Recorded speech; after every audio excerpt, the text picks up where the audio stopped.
আসসালামু আলাইকুম। কিছু ইউটিউবার আছে, তাদের অবস্থা থেকে যেটা মনে হচ্ছে পদে আগুন শুধু লাগে নাই, আগুনে কয়লা হয়ে ওই যে কয়লা যেন ফাইটে যায় না, ওদের পাশা এরকম লাল হয়ে ফেটে আছে। এই অবস্থা। হ্যাঁ, ওটা কাপড় যদি উদাম করেন না, উদাম করলে দেখবেন ওই অবস্থা হয়ে আছে। কারণ কি? হিটটা ঠিক জায়গা মতো হয়েছে। আসিফ নজরুলের মাধ্যমে তদবির বাণিজ্য করে যারা এখন সংসার চালাইতেছে, ঢাকায় বাড়ি গাড়ি টাড়ি কিনতেছেন, তাদের তো গায়ে লাগবেই, তাই না? এক এক আসামির তদবির করে 1 কোটি, 1.5 কোটি, 5 কোটি টাকা পর্যন্ত পাওয়া যায়, তো করতে সমস্যা কোথায়? শুরুটা করি বিশিষ্ট বুদ্ধিজীবী ইস্কন আলম। তো ইস্কন আলম ওরফে শাহেদ আলম, এই ব্যক্তি আমাকে নিয়ে একটা কথা বলেছেন যে আমি হচ্ছে এখানে উবার চালাই, আর শাহেদ আলম এখানে এসে হোয়াইট হাউসে চাকরি করেছে, তার কোনোদিন কোনো কিছু করতে হয়নি। হইতে পারে শাহেদের মনে হয় বাপের মনে হয় বিশাল জমিদারি, ঢাকা থেকে 3-4 কোটি টাকা নিয়ে এসছে, চ্যানেল 24-এ চাকরি করার অবস্থা হয়তো কামিয়েছে, টাকা পয়সা নিয়ে এসে তারপরে বসে বসে খাইতো। তো মনে করতাম ওইরকম কিছু আর কি। এর আগেও সে এক ভিডিওতে বলেছিল যে আমাকে সে নিউ ইয়র্কের কোনো এক রাস্তার ধারে দেখেছেন। কথা তো বলেন চিবায় চিবায়া, বিশাল এক, দেখলে মনে হয় যেন শেরে বাংলা একে ফজলুল হকের চাইতে বেশি জ্ঞানী লোক। তো উনি এর আগেও আমাকে নিয়ে এই ধরনের কথাবার্তা বলেছেন। সবশেষ আমি হচ্ছে উবার চালাই। শাহেদ আলম, আমি শুধু উবার চালাই না, আমি এখানে কফির দোকানে কাজ করেছি, আমি এখানে গ্রোসারির দোকানে, বাংলাদেশের মুদির দোকান আছে না, মুদির দোকানে কাজ করেছি, আমি এইখানে একদম লিটারেলি বাংলাদেশে পিজা ডেলিভারি দেন না, বাংলাদেশে আপনারা যে পিজা ডেলিভারি অর্ডার দেন বাসায় দিয়ে আসে, ওইভাবে বাসায় নিয়ে নিয়ে তারপরে দিয়ে এসছি। আমি একদমই লজ্জাবোধ করি নেই। আপনি আমার উবার ড্রাইভার বললেন আর কি বললেন, একদম লজ্জা করি নেই, লজ্জা, কিন্তু লজ্জা পাইতাম যদি আপনি যেটা করেছেন সেটা করতাম। এখন আপনি কি করেছেন সেটা একটু জানানো দরকার না? যেহেতু আপনি এখানে এসে হোয়াইট হাউসে চাকরি করতেন, আপনার বিশাল আকারে আমাদের উবার ড্রাইভার, তাদেরকে আপনার কাছে খুব বেশি মানে ছোট লোক মনে হয়েছে, ছোট জব, এটা খারাপ লেগেছে। তো আপনারটাই করি, শুনি আমরা। ছোট করে একজনের একটা অডিও রেকর্ড শুনি। অডিও রেকর্ডটা হচ্ছে আমাদের এখানকার বাংলাদেশি এক ভাই আছে, খলিল ভাই। খলিল ভাই, সালাম আলাইকুম। আপনার খলিল বিরিয়ানির আজকে টাকা ছাড়া বিজ্ঞাপন করে দিচ্ছি একটু। তো খলিল ভাইয়ের এই 4-5টা ব্রাঞ্চ আছে আপনার খলিল বিরিয়ানি নামে। আপনারা যারা আমেরিকায় যারা আসেন, নিউ ইয়র্কে, তারা আমি জানি না নিউ ইয়র্কের বাইরে ওনার ব্রাঞ্চ আছে কিনা। তো নিউ ইয়র্কে যারা আসেন তারা অনেকেই হয়তো শুনেছেন যে খলিল বিরিয়ানি কোনটা। এই খলিল বিরিয়ানি প্রতি মাসে মাসে শাহেদকে 1,000 টাকা করে সাহায্য দিত। তো সাহায্য দিত যে, এই সাহায্য দেওয়ার বিষয়টা আমি তার ফোন করলাম, ফোন করে জিজ্ঞেস করলাম, ভাই কি অবস্থা? হ্যাঁ, কথা বলতে বলতে শুনি, তার বক্তব্যটা শুনে তারপরে আপনাদের সাথে আবার আলোচনায় ফিরি। আপনার এই যে ইয়ে আপনারা কি মানে এমনিতে সাংবাদিকদের জন্য কোনো বাজেট টাজেট আপনাদের নাই নাকি? আছে আছে, বাজেট থাকবে না কেন? সাংবাদিকদের বাজেট অবশ্যই আছে। কিরকম আছে একটু বলেন তো বস। এই যে সব মিলে তো ভালোই বাজেট দিই। এখন ওই যে সবাই বরাদ্দ দিতে যে মানে আসলে গুণী আর মানি এরম না, আমার হয়ে গেছে কি গড়ে হলি বল, সবাই ভাগ করে দিতে যে কারো দেখা যাচ্ছে মানে প্রাপ্ত অধিকারও দিতে পারি না, আবার দেখা যাচ্ছে কারো বঞ্চিত করি না, এরকম। প্রায় 10 বছর হয়ে গেল আপনি আমার একদিনও কোনো টাকা পয়সা কিছুই দিলেন না ভাই, এটা হইলো একটা? এটা আসলে লজ্জাস্কর। সবাইরে দিছি, আপনার সঙ্গে মানে শাহেদ আলম থেকে শুরু করে সবাইরে চেষ্টা করেছি কম বেশি হেল্প করার জন্য। সাত বাইরে কিরকম কি দেন? ওরা দিতাম প্রায় 1,000 টাকা দিতাম ওরে, মানে প্রতি মাসে? হ্যাঁ হ্যাঁ। তো ওইটা ওর ছিল সর্বোচ্চ বরাদ্দ। আর এমনি দেখা যাচ্ছে এক একজনের এক এক কারণ কি মানে মাসে শাহেদ আলমের বরাদ্দ এত বেশি থাকতো কারণ কি? ও আবার ওই দেখা যাচ্ছে দুই দিক থেকে, ওই সময় ফ্যামিলি নিয়ে আসছে একটু সমস্যা, প্লাস হলো দেশি মানুষ সাতক্ষীরার, আমার বাড়ি যশোর। এই হচ্ছে আমাদের শাহেদ আলম। শাহেদ আলম এখানে হোয়াইট হাউসের বিশাল বড় চাকরি করতে, টাকা পয়সা কোনো সমস্যা নাই। সে বলে থাকে বিভিন্ন মানুষের কাছে, ইদানিং আবার বলে যে তার বউ বিশাল বড় এক চাকরি করে। শাহেদ আলম, তোমার বউ কি চাকরি করে? ওই টাকা দিয়া 4টা পোর্শ, এই পোর্শ একটা, তারপর পোর্শের পরে হচ্ছে আপনার মার্সিডিজ একটা, একটা টেসলা, আরেকটা কি গাড়ি আছে, টোটাল 4টা গাড়ি তার। সে আমাদের সাথে, এই মুশফিক ভাই যেদিন দেশে যায় সেদিন ওয়াশিংটনেও তার সাথে গিয়েছিলাম। সেখানে গিয়ে বসে সে আমাদের সাথে এসে বলছিল তার প্রায় $2200 শুধু ইন্স্যুরেন্সেই খরচ যায়। তো বিশাল বড় লোকে এক ভাবসাব। তো বড় লোকিটা টাকা পয়সাটা আসলো কোত্থেকে জানেন? ইসকন নিয়ে আমি প্রথম পর্ব করলাম। সেই ইসকনের কাছ থেকে মাল খায়া তারপরে সে এখানে বাড়ি টাড়ি করে এখন কয় তার বউ। তোর বউয়ের কোথায় কোন ইনকাম? তোর বউয়ের ট্যাক্স ফাইল দেখাইতে বল। আমি আমার তোরে ট্যাক্স ফাইল দেখাবো, তুই ট্যাক্স ফাইল নিয়ে তুই বসতে চাস কোথায় বল। মনির হায়দার বাইরে বল যে তোরে নিয়ে বসতে চাই, তুই বসে আমার দেখাবি। দেখায় তারপর তুই ভিডিওতে বলবি হ্যাঁ ইলিয়াসে দেখাইছে আমার বউয়ের এত টাকা ইনকাম। ছোট লোকের বাচ্চা কোথাকার। তুই বেটা বিরিয়ানির দোকান থেকে 100 টাকা সাহায্য নিয়ে চলছিস তুই শাহেদ আলম। ভিক্ষা নেই নাই বেটা, কাজ করে খাই, সারা জীবন কাজ করে খাবো, কোনোদিন ভিক্ষা নিব না, কোনোদিন কোনো মানুষের 1 টাকা হক নষ্ট করব না। That's I am. অতএব মানুষের ব্যাপারে কথা বলতে গেলে না, নিজের নিচে ঠান্ডা করে তারপরে কথা বলবে। তুই আমার পরিবার নিয়ে কথা বলছিস। অনেক মানুষজন, আপনারা, এটা সুশীলদের বক্তব্য, আপনারা কিন্তু বলেন না যে ব্যক্তিগত জীবন টেনে এখানে কথা বলো। নো, যেই ব্যক্তির ব্যক্তিগত জীবন খারাপ সে কখনো এই সোশ্যাল মিডিয়া কিংবা রাজনৈতিক জীবনে সে কখনোই ভালো হইতে পারে না। ব্যক্তিগত জীবন ভালো হইতে হবে। ব্যক্তিগত জীবনে কেউ যদি খারাপ কিছু করে সেটা আলোচনায় আসা উচিত। তুই যে অভিযোগ করেছিস, এই অভিযোগ যার করা উচিত তারে করতে বলাইসা, তারপরে জবাব পাবি কি। সো তুই এখানে বলছিস যেসব কথাবার্তা, তোরা কিছু হইলেই এই তোদের মতো কিছু লোকজন নিজেদেরকে বিশাল আকারের মানে সুশীল দাবি করিস। কথাবার্তা বলার সময় জানোস না চ্যাটের বালো, নিজের মনে করো যে বিশাল বড় সুশীল। তো তুই সুশীল মনে কইরা তোরা বলিস যে ব্যক্তিগত আক্রমণ করা যাবে না। তুই যেই বেডির সাথে থাকিস, এই বেডিরেও তো রাস্তার মধ্যে এই যে আশুলিয়ার ইয়ার মধ্যে তারপর আকাম কইরা ধরা পড়া তোরে থানায় নিয়ে বিয়ে পড়াইছে, পাবলিকে ধইরা তোরে বিয়ে পড়াইছে, প্রেম করতে আরেক বেটির সাথে এই বেটিরে এই করছিস। তুই এগুলি আমাদের শিখাইস? নিজের পাশার নিচে ঠিক আছে তোর, ঠিক করে তারপরে অন্য মানুষের সাথে কথা বলবি। তো এরা বলে হচ্ছে ব্যক্তিগত আক্রমণ করবে না। ব্যক্তিগত আক্রমণ না, দেলোয়ার হোসেন সাইদির রাস্তায় রাস্তায় আপনার আতর বিক্রি করতো। আতর বিক্রি করার ইয়েতে আপনার সে যুদ্ধ অপরাধীর ইয়ে করত, হিন্দুদের বাড়িঘর হামলা করত। হিন্দুদের বাড়িঘর হামলা করে তারপরে নাকি সে এই হিন্দুদের বাড়িঘর নিজের বাড়িতে নিয়ে চলে গিয়েছে। এসব আসিফ নজরুল লিখেছে। শুধু যে লিখেছে তা না, আসিফ নজরুলের এই লেখা আন্তর্জাতিক অপরাধ ট্রাইব্যুনালে এভিডেন্স হিসাবে সাইদি সাহেবের মামলায় ব্যবহার করা হয়েছে। যান খোঁজ নিয়ে দেখেন এটা মিথ্যা যদি হয়। আসিফ নজরুলকে জিজ্ঞেস করেন এটা যদি মিথ্যা হয়, ও বলবে মিথ্যা, আমি এটা প্রমাণ করব। সো দেলোয়ার হোসেন সাইদির যেই হত্যাকাণ্ড, যে বিচার, এই বিচার যদি নাকি আবার পুনঃতদন্ত হয়, এই বিচারের যদি আবারও নতুন করে কোনো প্রক্রিয়া শুরু হয়, আসিফ নজরুল সেটার আসামি হবে। অতএব তারা ব্যক্তি আক্রমণ করতে গিয়ে মানুষ সুর দিয়ে নাকি দেলোয়ার হোসেন সাইদি আতর ব্যস্ত মনে করেন ব্যস্ত, এটা কি ব্যক্তি আক্রমণ না?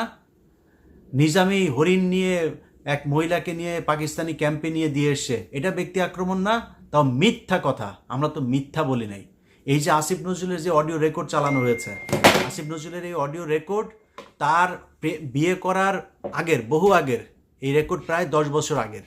সে তার বউয়ের সাথে, তখন তার বউ আরেকজনের ঘরের বউ, তার সাথে আপনার এই সংসার করছে। সেই অবস্থায় আসিফ নজরুল এখানে ঢুকে তারপরে তারে বুঝাচ্ছে, হ্যাঁ ওরা তো এখন তোমার সেবা যত্ন করে না, তোমার জ্বর হয়েছে, এখন আমি আসবো কি না, এসব নিয়ে কথাবার্তা বলে। সো আসিফ নজরুলদের ব্যক্তিগত জীবন এগুলো কেন আসে, এটা হচ্ছে প্রশ্ন। অনেকেই প্রশ্ন করতে পারেন যে আসিফ নজরুলের বিরুদ্ধে কেন করলাম, এগুলো জানা দরকার। দেখেন 5 তারিখে যে ঘটনা, 5 তারিখে এই দেশটা স্বাধীন হয়েছিল কেন, এটা একটা বিশাল বড় প্রশ্ন। এই প্রশ্নের উত্তর দিতে হবে। কি কি কারণ ছিল? আওয়ামী লীগ, ইন্ডিয়া, এই যে সেনাবাহিনীর উপরে যা হয়েছে, আমরা এতদিন ধরে যা বলছি, যেই সব কথাগুলো নিয়ে সবচেয়ে বেশি আলোচনা, গুমের শিকার হয়েছিল, আলেমদেরকে যা করা হয়েছে, আন্তর্জাতিক বিশ্বের কাছে বাংলাদেশকে জঙ্গি রাষ্ট্র হিসাবে প্রতিষ্ঠিত করেছে কারা, এই জিনিসগুলো একদম মোটা দাগে এই কটা জিনিসের বিচার হইতে হবে। আপনারা মনে করেন না যে আমরা হুট করে মনে হয় উপদেষ্টা হইতে চাই বোধহয় এই জন্য আসিফ নজরুলের সাথে শুরু করে দিয়েছি। আসিফ নজরুল আজ থেকে 1 মাস আগে আমাকে ফোন করেছে। আমরা যখন মাহমুদুর রহমান ভাই দেশে গেল, দেশে যাওয়ার পরে আমরা মাহমুদুর রহমান ভাইকে যখন সে জেলে ঢুকাইলো আইন দেখায়া, তখন আমরা এটা নিয়ে ব্যাপক সমালোচনা করেছি এবং ওই দিন খুব কঠোর ভাষায় আসিফ নজরুলকে নিয়ে কিছু কথা বলেছিলাম এবং তারপরে হুমকি দিয়েছিলাম যে তার কিছু অডিও রেকর্ড, এই অডিও রেকর্ড কিন্তু আমার কাছে সবার আগে আসে, আমি ছাড়ি নাই এটা। তো সে এটা জানতে পেরেছে। কিভাবে জেনেছে? আমি এটা পাঠিয়েছিলাম আবার আরেকজনকে। তো পাঠানোর পরে সে আবার তাকে জানিয়েছে যে ভাই এই ব্যাপার, তাকে সাবধান করার জন্য যে আপনার বিরুদ্ধে কিন্তু এই চলছে, আপনি কিন্তু এটা করেন না, আপনি কিন্তু ভাই আমাদের করেন, সাবধানে চলেন, আপনার ট্যাপে ট্যাপে ফেলতে পারে, সো একটু সাবধানে চলাফেরা করেন। তারা সাবধান করে দিয়েছে, নাম বলে দেই কনক সারোয়ার। আমি কনক ভাইকে পাঠাই, কনক ভাই ভাই দেখেন এই দেখেন তার ব্যাপারে কি সব অভিযোগ। তখন কনক ভাই আমাকে বলল যে দরকার নেই, এগুলি নিয়ে এখন নিজেদের ভেতরে এগুলি কি, যে অনেক আগে প্রেম করতো, পরকিয়া করতো, এগুলি এখন বলে লাভ কি। তো কনক ভাই তাকে সাবধান করে। দেখেন মানে আমি বিষয়গুলো বলছি কেন, বোঝানোর জন্য যে আমরা কতটা মানে প্রক্রিয়ার মধ্য দিয়ে যেতে চেয়েছিলাম। এরপরে সে ফোন করলো। ফোন করার পরে আমি বললাম, আমার বললো যে ইলিয়াস কি হয়েছে ভাই, আপনি আমার পিছনে কেন লাগলেন ইলিয়াস, এই সেই, হ্যাঁ সুন্দর করে কথাবার্তা বললো। তো আমি ফোন করেছে, যেহেতু ফোন আবার করেছে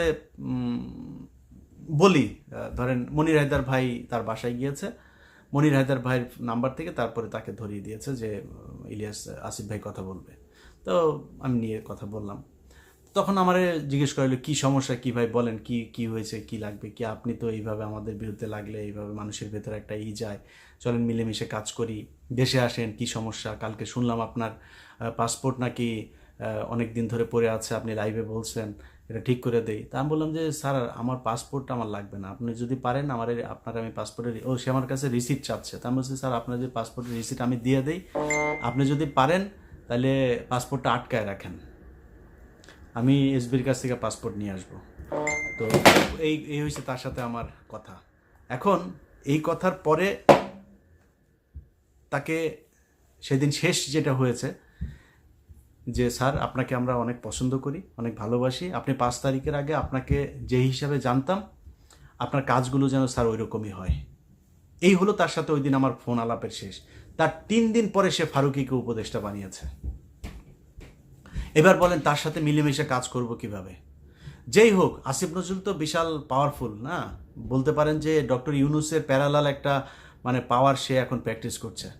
তো আসিফ নজরুলের মতো একটা লোক যদি আমাকে ফোন দেয়, আমার সাথে সে নিজের থেকে কথা বলতে চায়, আবার ওই দিন এটাও বলেছে, নাম্বার দিল আমাকে, নাম্বার দিয়ে বলল যে ইলিয়াস, নাম্বার অবশ্য তার আগেই দিয়েছে, মনির হায়দার ভাই আরও প্রায় 10 দিন আগে দিয়েছে, ওই রেকর্ড নিয়ে যখন কথাবার্তা হয়েছে তারপরে আমি ফোন করি নাই তারে, সেই পরে এই মনির হায়দার ভাইকে দিয়ে ফোন করায়।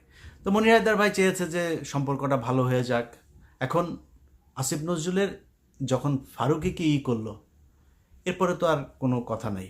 আচ্ছা, তার আগে আসিফ নজরুল, প্রথম আলো, তারপরে কালবেলা, এদেরকে নিয়ে আমি নিউজ করলাম, দুইটাতে আসিফ নজরুল আমাকে কাউন্টার দিয়েছে। ভাই অনেক মানুষজন আমাকে ফোন করে বলেছেন, অনেক পলিটিশিয়ান, সবার আগে মাপ চাই, আমি জামাতের আমিরের কাছে মাপ চাই, ওনাকে আমি খুব সম্মান করি, উনি আমাকে না করেছিলেন দ্বিতীয় পর্বটা দিতে, কিন্তু মাননীয় আমির আসলে আমার কিছু করার ছিল না, কারণ এই বিষয়টা মানুষকে জানানো দরকার ছিল। আসিফ নজরুলের প্রথম পর্ব যাওয়ার পরে অনেকেই বলেছে যে এটা কাল্পনিক, এটা বর্ণনা, এই বর্ণনার মধ্যে কোনো প্রমাণ নাই, তখন তথ্য প্রমাণ সহ দিলাম দ্বিতীয় পর্ব, এটা দেওয়ার দরকার ছিল তাই দিলাম। এর বাইরেও ভিপি নুরুল হক, নূরটুর সহ আরও অনেক পলিটিশিয়ানরা ফোন দিয়েছেন, ভাই এগুলো নিয়ে এখন আলাপ না করলে হয় না।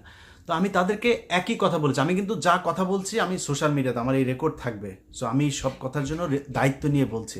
আমি সবাইকে একটা কথা বলেছি যে ভাই আমাকে কিন্তু মানে আপনি অন্য সবার মতো করে কথাবার্তা বলে আপনাদের সাথে গিয়ে কাজ করব ওইখানে করতে পারবেন না। আমার কয়েকটা পয়েন্ট আছে, ওই পয়েন্ট যতদিন না হবে, যদি তারেক রহমান গিয়েও যদি আমার এইটার বিরুদ্ধে করে, আমি তারেক রহমানের বিরুদ্ধে কথা বলবো। অতএব সেটা কি, সেটা হচ্ছে বিডিআরের জওয়ানদের সবাইকে ছাড়তে হবে। বিডিআর এটা নিয়ে হত্যাকাণ্ডের বিচার হইতে হবে। 21শে অগস্ট গ্রেনেড হামলা, এটা বিএনপির তারেক রহমান সহ সবাইকে অব্যাহতি না, ওই মামলার পুনঃ তদন্ত হইতে হবে, ওইটা নতুন মামলা হবে। এটা কারা করেছে সেটা আমাদের জানা দরকার।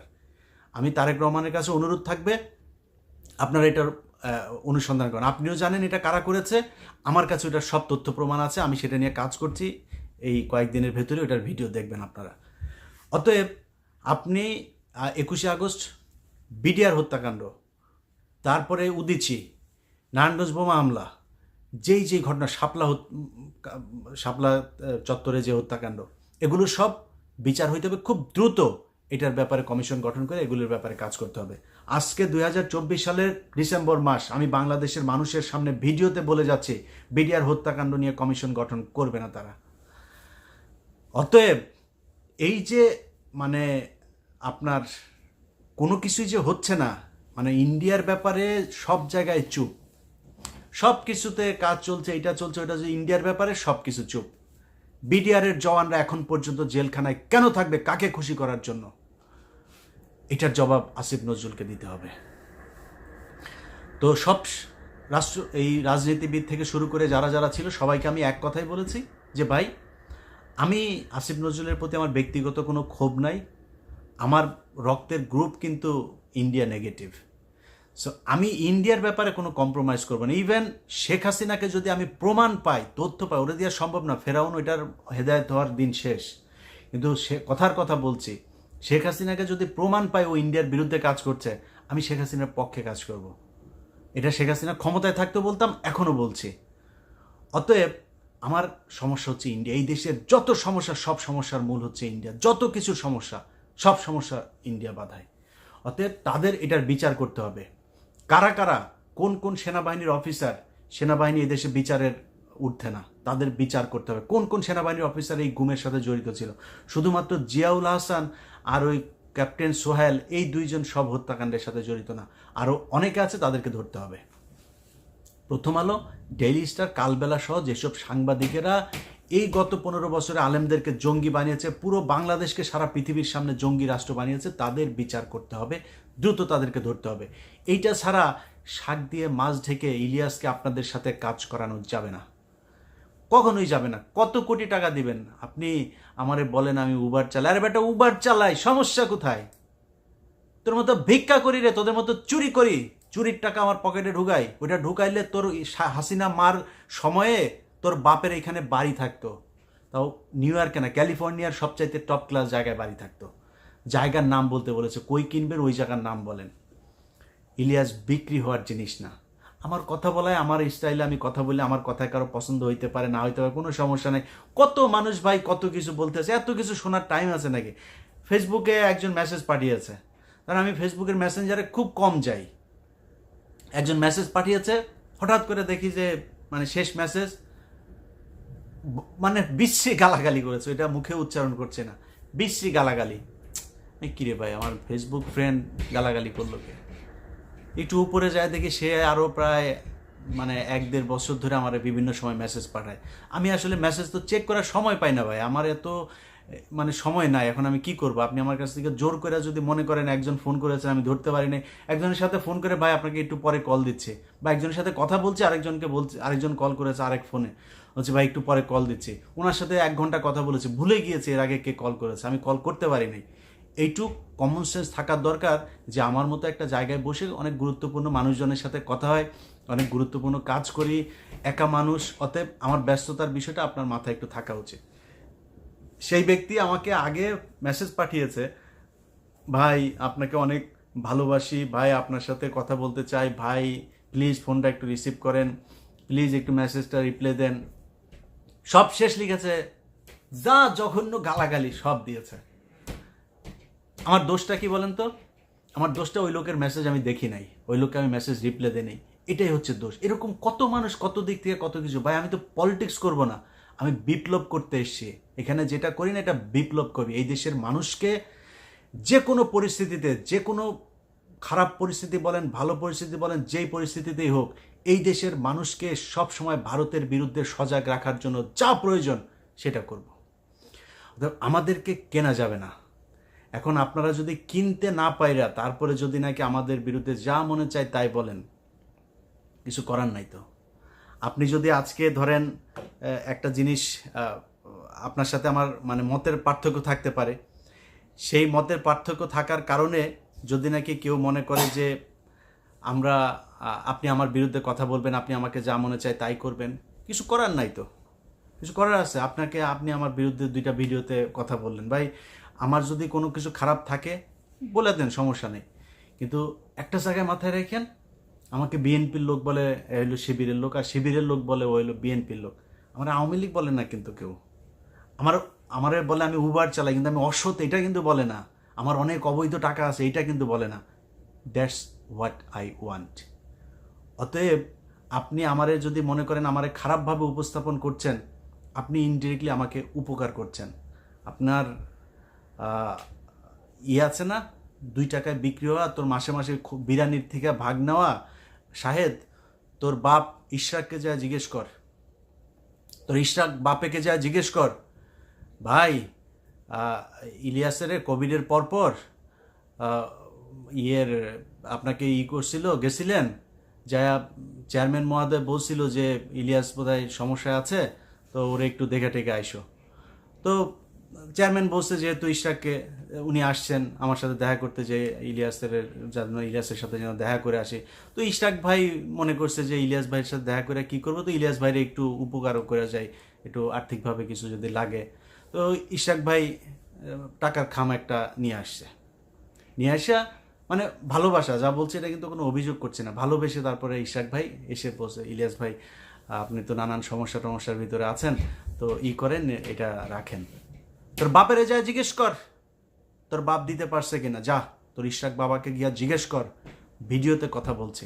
তোর বাপকে এত সহজে কিনা যায় না, অনেক কষ্ট করে থাকে এইখানে, যদি প্রয়োজনে এখানে বহুত টাকা লোন হয়েছে, বহুত টাকা লোন হয়েছে, আস্তে আস্তে শোধ করেছি, সেটা আবার দাঁড়িয়েছি, উবার চালায়া, কফি বিক্রি করা, পিজা ডেলিভারি দিয়া, অনলাইন বিজনেস করা, ইউটিউবে টাকা দিয়া, নানানভাবে করেছে। আল্লাহ যেইভাবে রেখেছে না, অনেক আলহামদুলিল্লাহ ভালো আছে। তো তুই মানুষের নিয়ে কথা বলতে গেলে ধর এই যে মানে ভিক্ষা করা, আর যদি নাকি কি বলে কাজ করে খাওয়া, এটারে নিয়ে যদি নাকি তুই মানুষকে ভুল বুঝাইতে চাস, মানুষ তো বুঝবে না।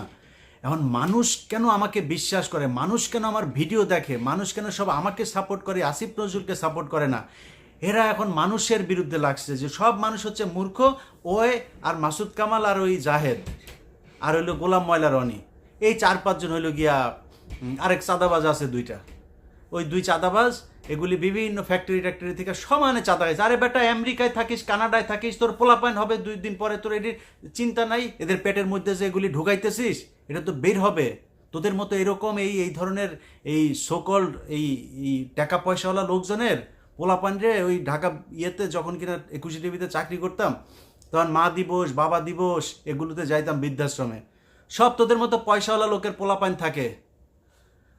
আমাদের মতো যারা গরিব মানুষ না, তাদের পোলাপান কোনোদিন, রিক্সাওয়ালার পোলাপান কোনোদিন বৃদ্ধাশ্রমে পাঠায় না, তোদের মতো পয়সাওয়ালা পোলাপানে, কারণ ওই পয়সা ইনকাম করা হয়েছিল অবৈধ পথে।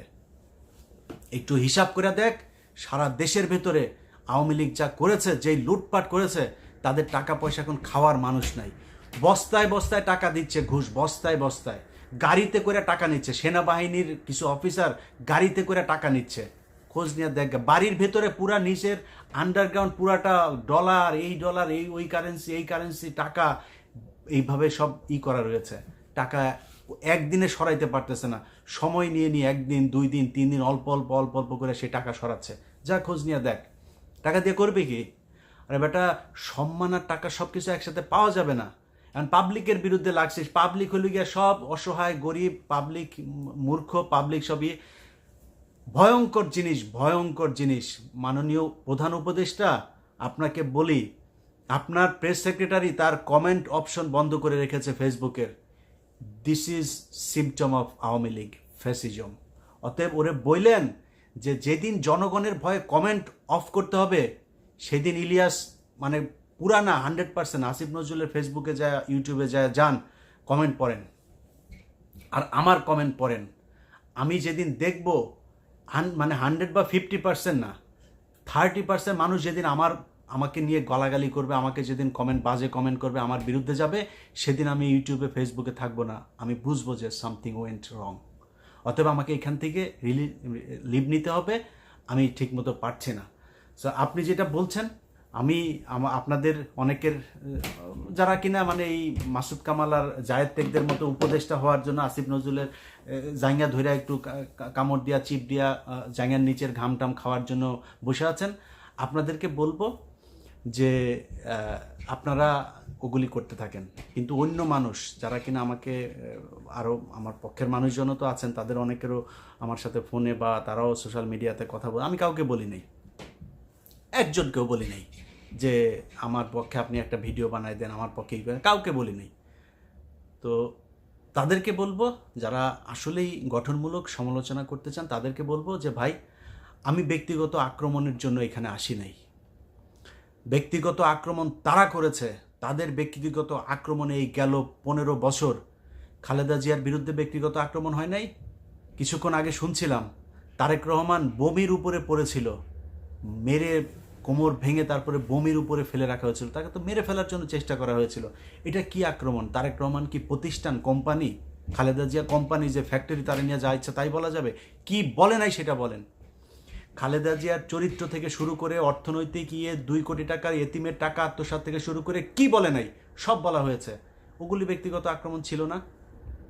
জামায়াতের নেতাদেরকে ফাঁসি দেওয়া হয়েছে তাদের ব্যক্তিগত আক্রমণে, এটার নাম ব্যক্তিগত আক্রমণ না?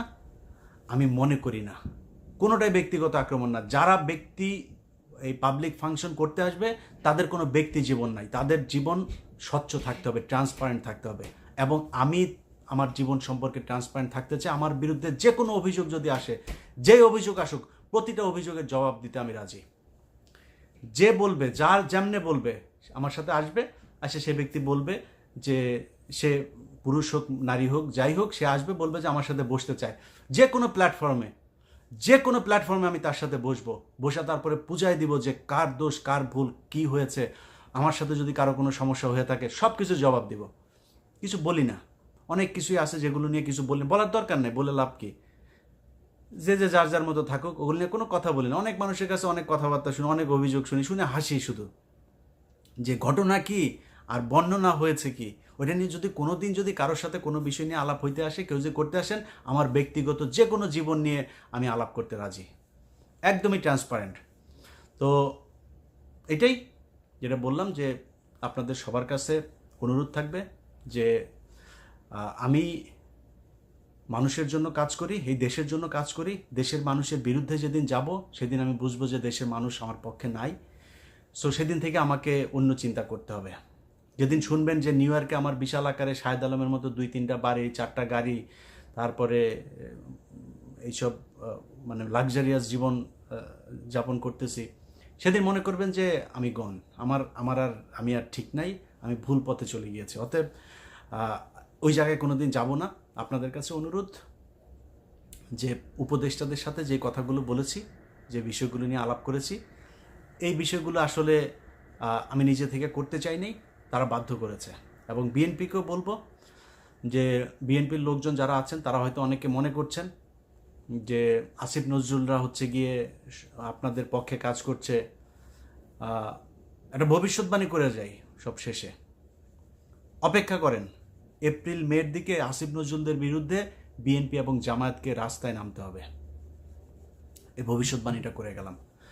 তো তারা কি করবে, আসিফ নজরুলরা কি করবে? আসিফ নজরুলরা এখন ইন্ডিয়ান লবিং মেনটেন করছে এবং তারা ইন্ডিয়াকে দিয়ে আপনার এই প্রশাসনের সব জায়গায় তাদের লোকজন বসাচ্ছে। সব শেষ। এই যে দুদকের যে চেয়ারম্যান বানানো হলো, জানেন কে? এই প্রথম আলোর প্রোডাক্ট। নাম বললাম না, বিএনপির সর্বোচ্চ জায়গা থেকে তাকে তদবির করা হয়েছে আরেকজনকে, বিএনপির কথা শোনা হয়নি। আসিফ নজরুল একদম সরাসরি ফাইট করে তারপরে এই মোমেন্টকে বসিয়েছে। সো তারা তাদের লোকজনকে বিশেষ জায়গায় বসাচ্ছে। অডিটের যে ডিজি আছে, অডিটের ডিজি কিভাবে এখন পর্যন্ত থাকে আমার বলেন? সব অডিটের সব কাগজপত্র তছনছ করে ফেলছে। আসিফ নজরুল নতুন এক সংশোধনী এনেছে, আন্তর্জাতিক অপরাধ ট্রাইব্যুনালের ইয়েতে সব কিছুতেই আপনার আপিল করা যাবে। মানে নর্মালি তো আপনার রায় হবে, রায় হলে তারপর আপিল, সব কিছুতে আপনি মনে করেন আপনি একজন সাক্ষী করবেন, ওনার সাক্ষ্য দিয়েছে, ওইটার বিরুদ্ধে আপনি আপিল করবেন, এই মামলা করতে 5,000 বছর লাগবে যদি আসিফ নজরুলের আইন অনুযায়ী যদি চলতে থাকেন। এগুলো সে করছে, আওয়ামী লীগকে বাঁচানোর সব কাজ সে করছে। অতএব বিএনপি এবং জামায়াত আপনাদের কাছে বলবো, আমার পক্ষে আপনাদের করার দরকার নেই। আমি দিন শেষে কে ওইটা আপনারা টের পেয়ে যাবেন। আল্লাহ যদি বাঁচায় রাখে আমার মৃত্যুর আগের দিন পর্যন্ত এটা টের পাবেন। কিন্তু আপনাদের ভেতরে লাগানোর জন্য নানানভাবে পায়তারা করবে। বিশেষ করে আমি মনে করি, একজনের কথা বলে রাখি, বিএনপির নামগুলো নাই বললাম, অনেকের নাম আপনারা জানেন। জামায়াতের একজনের কথা বলি, জামায়াতের নায়েবে আমির ডক্টর তাহের, ওনাকে আমার অনুরোধ থাকবে ওনার ব্যাপারে জামায়াত যেন খুব বেশি সতর্কবান হন, কারণ এই লোক ভারতের লবিং মেনটেন করেন। সো এইরকম লোকজনদেরকে দিয়ে জামাতের সাথে বিএনপির সাথে একটা করবে। এবং তারেক রহমানের কাছে অনুরোধ থাকবে, আপনার দলের ভেতরে যারা যারা এই ভারতের এই তাবেদার রয়ের এজেন্ট, তারা কারা কারা আপনি খুব ভালো করে জানেন। সো তাদের থেকে যত দ্রুত সম্ভব দলকে উদ্ধার করবেন। আমরা বিএনপি এবং জামাত কোনো দলেরই বিপক্ষে না, দুই দলকে আমরা একই জায়গায় চাই। তাদের রাজনৈতিক মতাদর্শের পার্থক্য থাকবে, ভিন্নতা থাকবে, তারা নির্বাচন করবে, নির্বাচন করে যে জিতে আসবে সে সরকার গঠন করবে, আমাদের কোনো সমস্যা নেই। কিন্তু ভারত এবং আওয়ামী লীগের প্রশ্নে আপনাদের কোনো ধরনের দ্বিধা বিভক্ত, এটা এই জাতির জন্য ভয়ঙ্কর রূপ বয়ে আনবে। তো সবার কাছে অনুরোধ, আপনারা আশা করি এই মেসেজ আসিফ নজরুল ওনার কাছে জানায় দিবেন যে আসিফ নজরুল ইলিয়াস হুসাইন কোনো ব্যক্তি আক্রমণ, কোনো ব্যক্তি আক্রোশের জন্য আসিফ নজরুলকে কিছু বলে নাই। আসিফ নজরুলকে যা বলেছে সেগুলো আবারও চাই, চেয়ে শেষ করি। বিডিআরের জওয়ানদেরকে জানুয়ারির 9 তারিখে শুনানি আছে, ছেড়ে দিতে হবে। 2-4 জনকে না, সবাইকে। যতটুকু শুনলাম কয়েকজনকে ছাড়ার জন্য তারা পদক্ষেপ নিয়েছে। যারা যারা মূল ঘটনা জানে বিডিআরের, তাদেরকে তারা ভেতরে রেখে আটকে রাখার আরও চেষ্টা করছে।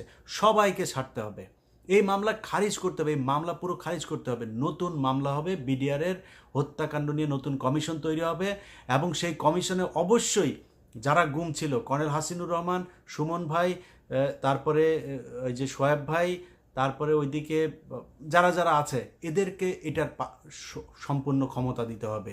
কারা কারা এগুলো করেছে।